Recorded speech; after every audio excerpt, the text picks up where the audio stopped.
Maybe I should start with Mr. Ngonzo, because again, last week, as I pointed out, the Department of Basic Education National is saying some improvements have happened on the ground in as far as turning the situation around. Do you concur? Do you confirm that, Mr. Ngonzo?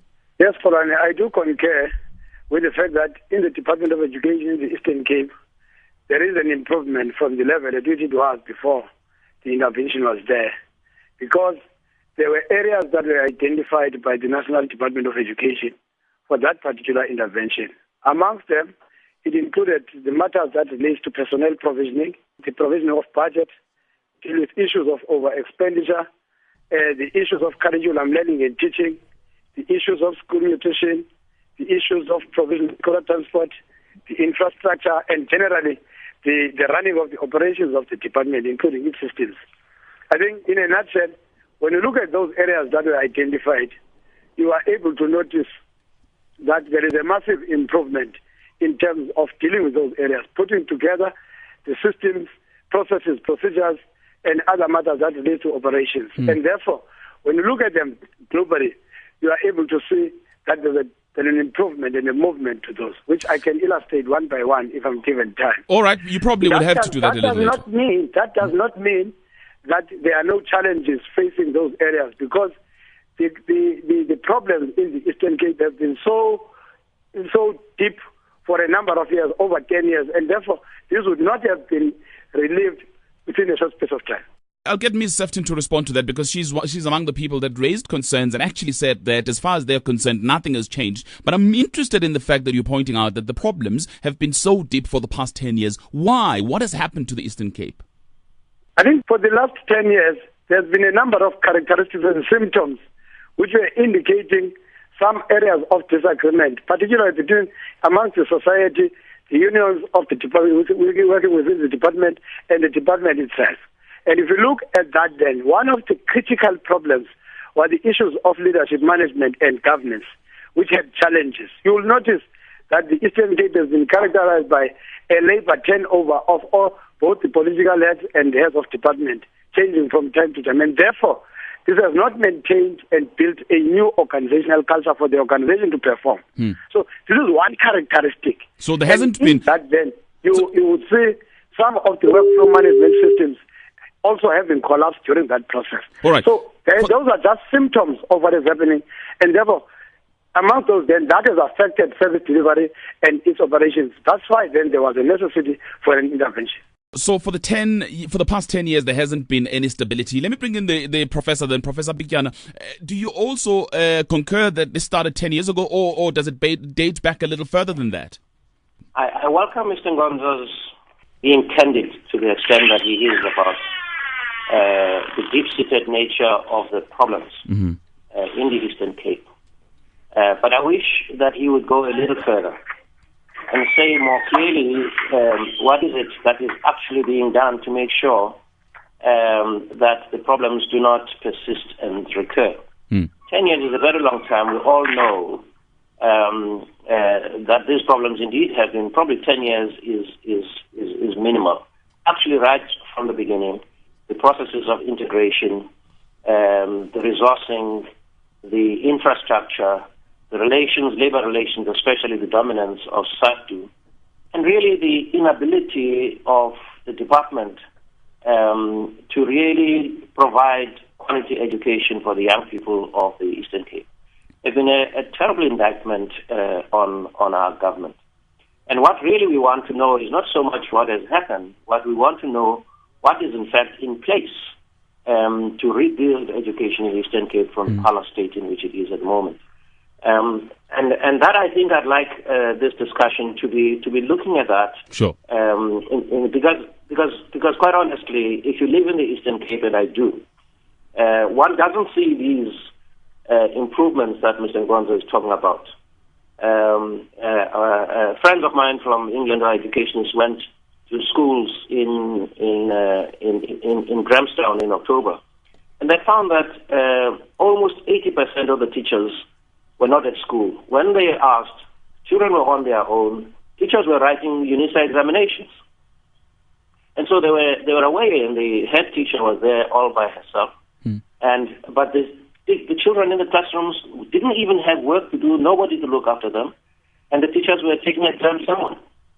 And so that's the kind of culture, really, that is embedded in the Eastern Cape that is just not going to improve the quality of education. Sure, and I'll come back and we'll talk about some of those stories in a minute, but I know that Sarah has got also anecdotal stories that really indicate that the culture is completely unacceptable when it comes to education in the Eastern Cape. Sarah, last week I was talking to you and you were pointing out to me that as much as the intervention perhaps may have stabilized things in certain regards, but on the whole, it seems as if not much has happened in the way of progress in the Eastern Cape. My feelings on this are very strong. We are sitting 1/3 of the way through the year with thousands of teachers that haven't been appointed. And that's obviously critical. The fact that there's no teachers in classrooms is a crisis of magnificent proportions and is not being treated and taken seriously. So I'm also not interested in the past history of the Eastern Cape Department of Education. I would like to know from Mr. Ngonzo when they're going to appoint teachers, and what is the message to the parents and the children out there that are simply sitting in classrooms every day without a teacher. Again, I'm going to give Mr. Ngonzo an opportunity, but what I would also like to know is why, because this thing, it didn't start this year, it didn't start last year. The issue of the teachers in the Eastern Cape has been going on for a long time. Why are we not able to bring this, to a close once and for all, Sarah? Well, unfortunately, I'm not the employer, so I have absolutely no control over the teachers. And the only tool I have available is civil society and the courts. And court orders are meaningless to the Department of Education in the Eastern Cape.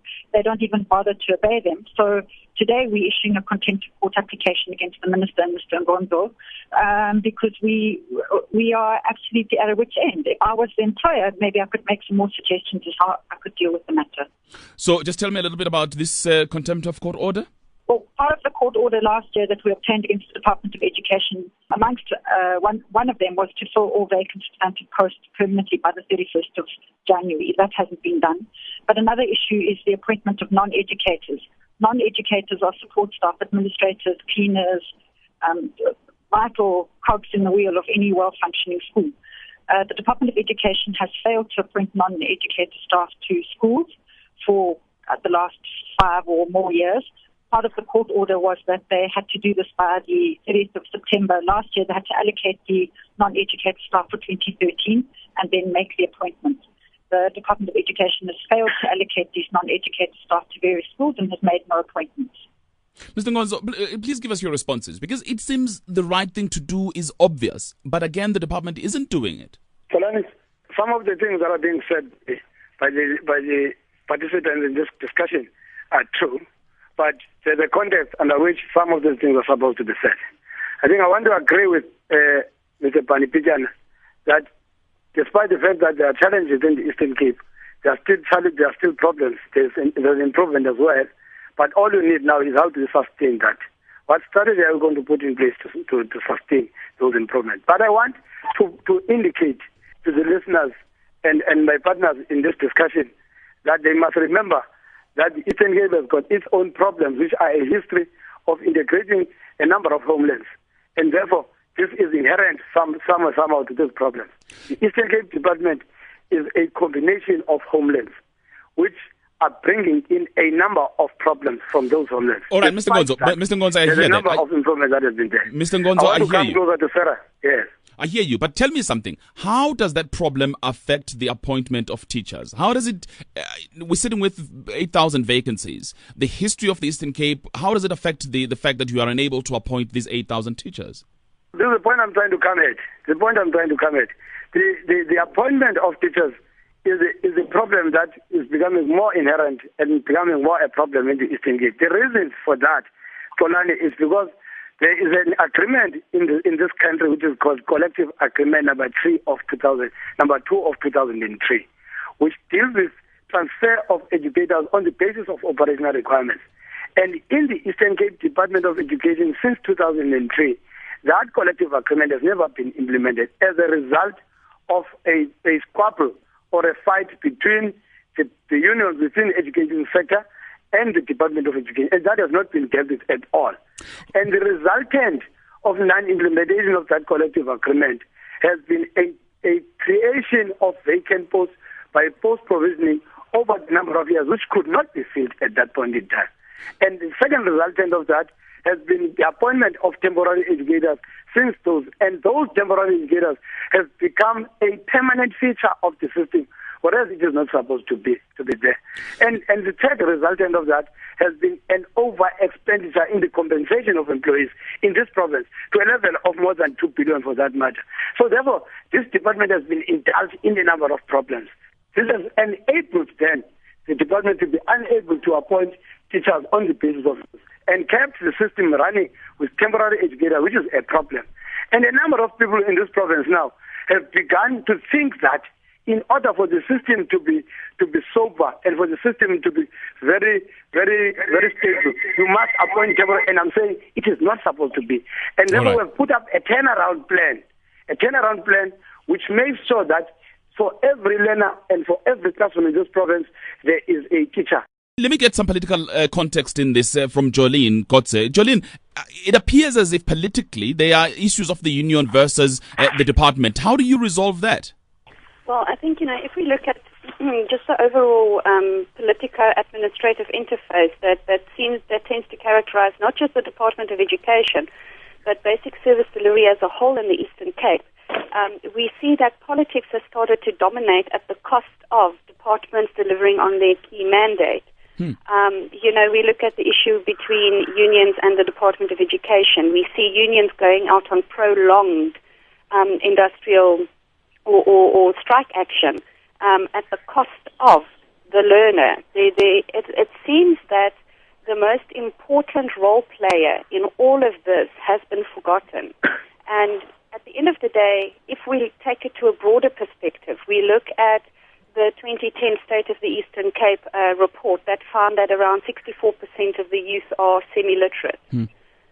We look at learners from rural schools coming into university who don't necessarily know how to use a computer, how to send an email, how to attach an assignment to an email, which are skills that they need to have.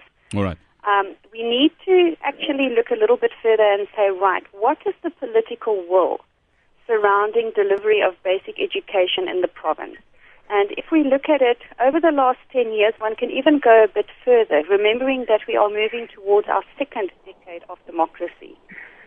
Moving a little bit further, it seems that the political will has centered around trying to carve out the most benefit for the different role players, but forgetting that it is the learner at the end of the day who suffers.